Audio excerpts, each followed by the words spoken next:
Good morning, Stephanie. I'm wondering as we start talking today, what's a routine that you repeat regularly? Good morning, Rinnie. You mean my habits? Well, which one do you want first? The good ones or the ones I'm trying to change? Yeah, why don't you give me one that you're trying to change?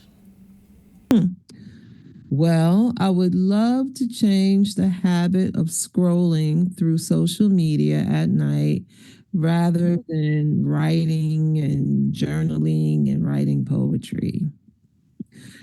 Rennie, I think it's so easy to forget what we know about habits and just slide back into these routines that don't serve us. Yeah, the reason habits are so hard to change is that they operate in our subconscious minds rather than consciously thinking about them as we do them.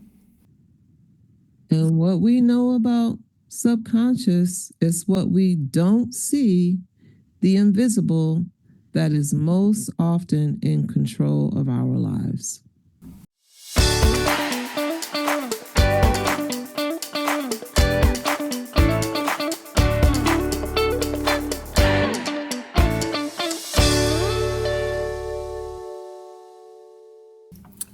Good morning, everyone in podcast land. I'm Rinnie Orr, Associate Director of WEBB, your podcast host, and I am seeking to create new habits to be more productive in my work here at WEBB.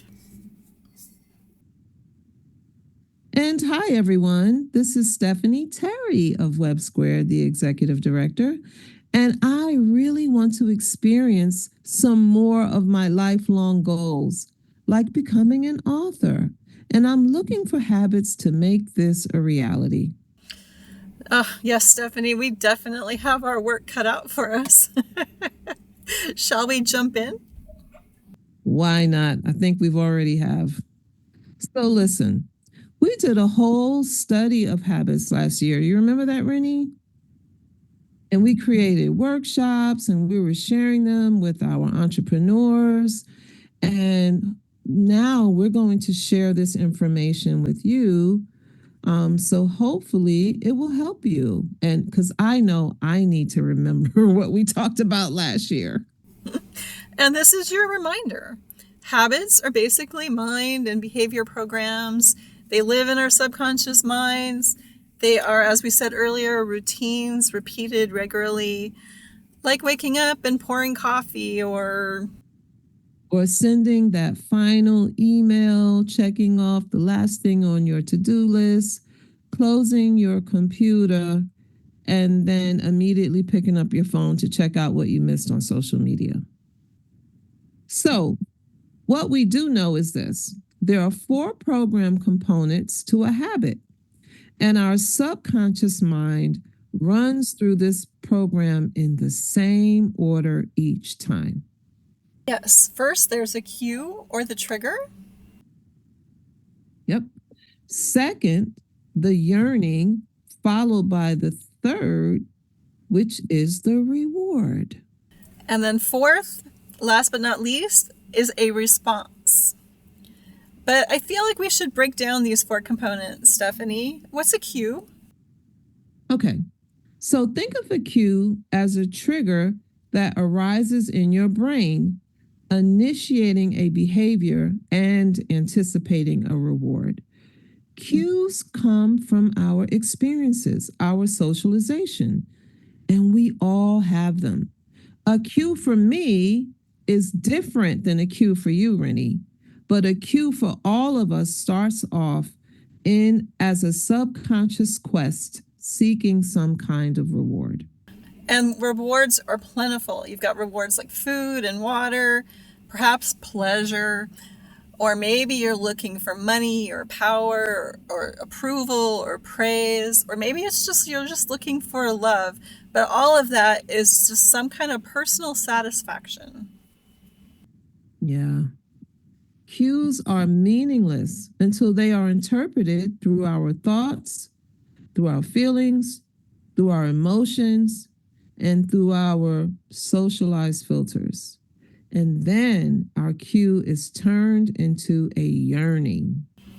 Yeah, the yearning is the most intense part. It's the motivational emotion behind what every action and behavior and habit and it's linked to a desire to change our internal state of being. Um, what you're yearning for is not the habit itself, but the change in the emotional state it delivers. First off, let me say this. I did not know my bad behavior was this complex. But what you just said, Rinnie, was so deep. Can you repeat that last sentence again? Yes, what you yearn for is not the habit itself, but the change in the emotional state it delivers. Wow. So what that means is that every yearning is linked to a desire to change your internal state, your emotional state. Cravings and yearnings also differ from person to person. Again, I'm going to confess that most of my yearnings seem to center around food these days. Stephanie, did you know about once a week I crave alpaca Peruvian chicken? And I tell you, it's definitely a physical as well as an emotional yearning. Listen, I understand because alpaca is so good. Like, I'm looking forward to some alpaca when I get better. How often are you actually wind up eating alpaca? Well, about once a week, I always give in to my yearning. Um, You know, Rennie, that action of getting and eating the chicken is a response to the yearning. And that response is literally the actual habit. It's what you do for the immediate gratification, even if that immediate gratification is opposite of your long term goals. For example, I have read in everywhere that the best thing that you can do after eating a good meal is taking a walk. But what do I do? After I eat dinner, I sit on the couch knowing that I should go take a walk, but my response is to sit on the couch. And that is your reward for finishing your dinner. That moment of rest, comfort, that feeling of satisfaction. That feeling of satisfaction is actually, though, an emotional response to the relief from satisfying the yearning. That is so wild. So these rewards teach us which actions are worth remembering in the future. That sounds menacing. It's almost like there's a feedback loop in play. Remember that habits are routines repeated routinely through the habit cycle. So the reward portion closes the feedback loop and completes the habit cycle, and all is good. Until next time, though, when the yearning starts all over again and the habit cycle is repeated.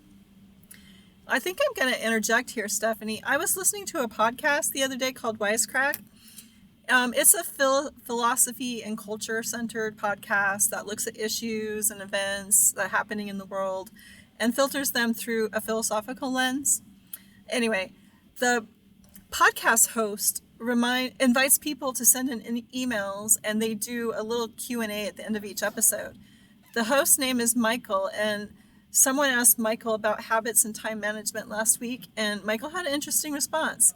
He talked about habits in relationship to joy and regret. When his habit of playing music is rewarded with joy, he feels that his time has been well spent. But when his habit, like watching YouTube videos, is rewarded with regret, he tries to change the habit. For him, this relationship with habits have to deal with time, joy, and regret. Wow, Rennie, I love that.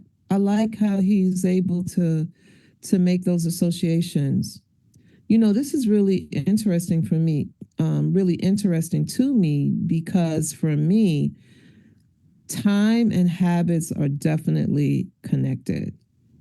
Like my good helpful habits makes me feel like time is my friend. My unhelpful or bad habit usually makes me look at time as an enemy. My mother used to always tell me when I was growing up that you can make more of almost anything but time. So I know that how we spend our time matters. And when I'm not aware of the outcome, well, I am aware of the outcome of my habits. Um, it consumes my time, and then that's where that regret comes in, like your podcaster. So we really do have a choice about time and joy and regret, Rennie. Yeah, Stephanie. We can have a habit that will consume time and take us away from our goals, or we can make habits that make the best use of our time and lead us toward our goals. It's literally up to us. Yeah, that's a lot to process for today. I'm glad we are having this conversation because it's making me remember that we actually have the power to make change. It's all according to our mindsets.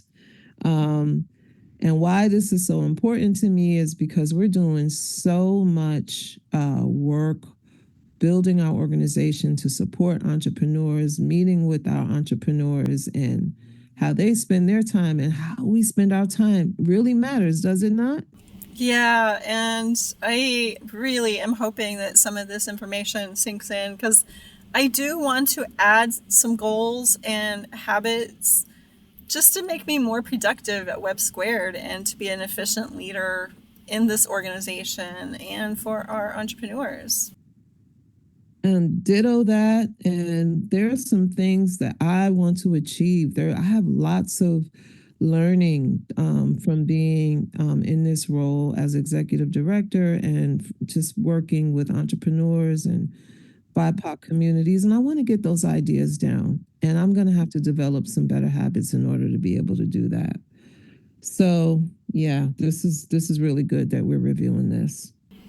Well, Stephanie, I think of you as my accountability partner, so we are learning together and we can keep each other accountable as we learn with with each other.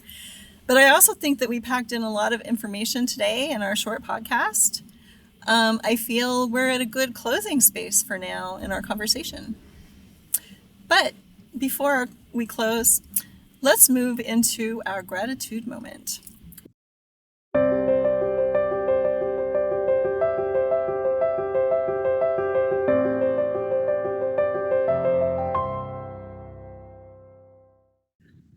Well, I've been talking about, I started off sharing that I want to author a book one day. So can I just show some gratitude to all the people that actually have written books and all the people whose books that we have read that have broken down habits into this complex science with an analysis and to-dos and hacks. I just want to say thank you, thank you, thank you for being having good habits to write a book about habits that is helping me transform my habits. Yeah, I concur. I'm also thankful for all this mindset work we're doing. We work with entrepreneurs around mindset, but we also have to remember that we're also creatures in process and people in process. And we're still becoming, even though you and I are middle aged, we're still becoming the best versions of ourselves. And this work is endless. It's always going to be there. And we always have to do the work so that we can, just continue to journey through and do the things we're called to do. Absolutely. Well said, Rinnie. Well said. Well, out there, as you say in podcast land, that's a wrap for now. Until next time, we are always evolving, and our evolution always begins with dialogue. Peace, love, and have an amazing rest of your day.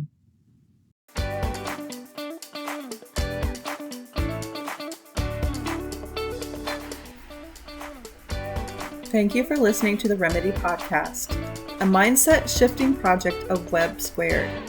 Wealth Through Entrepreneurship for Black and Brown Businesses is a North Carolina nonprofit located in Chatham County. We offer incubator, accelerator business services to Black and BIPOC entrepreneurs.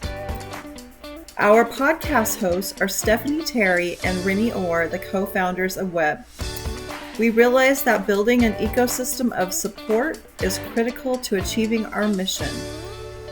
Your donation to WEBB Squared supports the podcast, WEBB's coaching services, and the promotion of the businesses and entrepreneurs we serve. To learn more about WEBB Squared, please visit our website at webbsquared.org.